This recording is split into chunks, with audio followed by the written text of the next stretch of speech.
부모와 자녀, 배우자 등 가족에게 유산 상속분을 법으로 보장하는 유류분 제도는 헌법에 어긋난다는 헌법재판소 판단이 나왔습니다.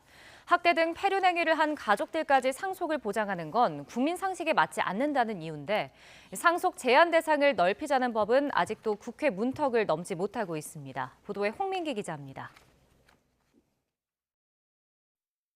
이번 헌법재판소 심판 대상에 오른 조항 가운데 대표격은 민법 제1112조입니다.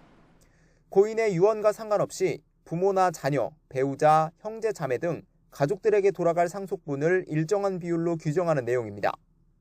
그런데 부모를 제대로 모시지 않거나 자녀를 학대한 경우에도 법으로 상속을 보장하는 건 부당하다는 지적이 꾸준히 제기돼 왔습니다.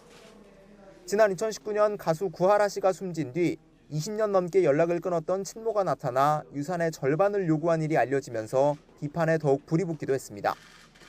최근 몇 년 사이 헌재에도 유류분 제도의 위헌 여부를 따져달라는 헌법 소송이 40건 넘게 접수됐고 헌재는 이들을 한데 묶어 결론을 내렸습니다.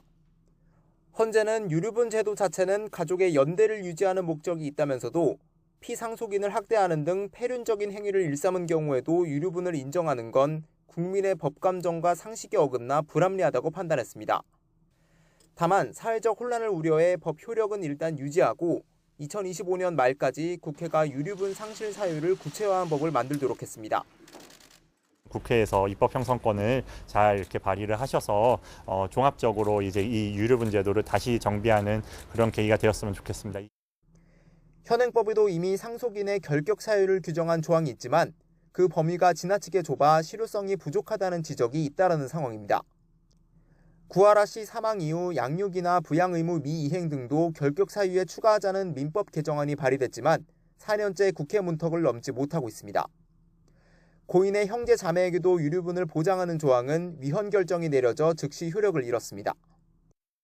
공익기부, 가업승계 등을 위해 증여한 재산도 유류분에 포함하는 내용 등 나머지 관련 조항들은 모두 합헌 결정을 받았습니다. YTN 홍민기입니다.